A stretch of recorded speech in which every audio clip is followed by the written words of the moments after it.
Ngayong kabi-kabila na naman ang baha dahil sa madalas sa pagulan. Tignan natin ang ginagawa hakbang ng otoridad para maibsan ang problema. At live mula sa Maynila, ito ang balita si EJ Gomez.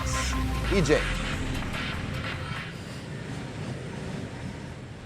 Ivan, ngayon tag-ulan na nga, maraming lugar dito sa Maynila ang mabilis na binabaha.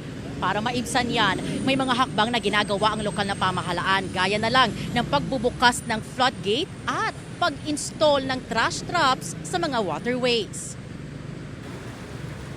Nakaranas ng pag-ulan ng ilang bahagi ng Maynila kagabi. Mabilis na bumaha sa mga kalsada mula Quezon City patungong Espanya. Gutter deep naman ang baha sa Taft Avenue, corner UN Avenue. Yan ang karaniwang eksena sa Maynila tuwing umuulan o di kaya naman may bagyo.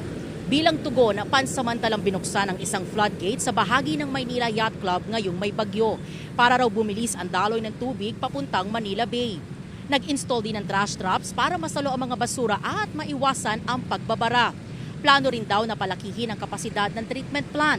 Idurugtong din ang mga drainage ng Maynila sa drainage ng MMDA batay sa Drainage Master Plan na inaprubahan na ng Manila City Hall.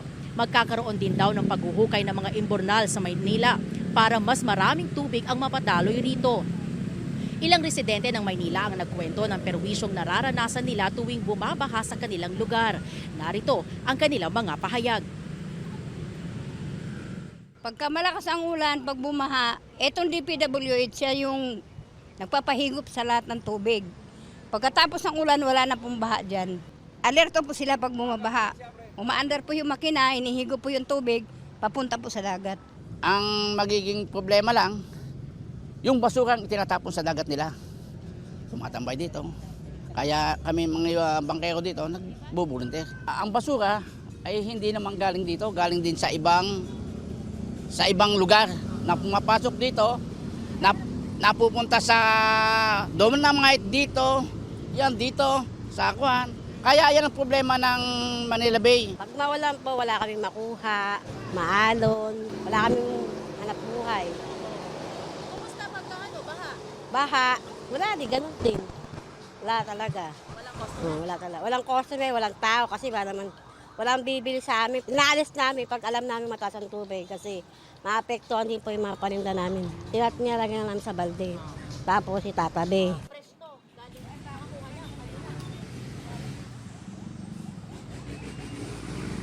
Ivan, nandito tayo ngayon sa isang bahagi nitong kahabaan ng Rojas Boulevard dito sa Maynila. At ito yung isa sa mga lugar na talagang mabilis or mataas o yung pagbaha tuwing may pagulan kahit hindi pa nga yan bagyo. Sabi ng mga nakausap natin, ang talagang problema daw dito sa lugar ay yung baradong kanal at yung mga tambak na mga basura na sana raw talagang masolusyonan ng pamahalaan. At very quickly, yung mga babiyahe po dito tatahakin itong Rojas Boulevard sa mga oras na ito po ay medyo may traffic na.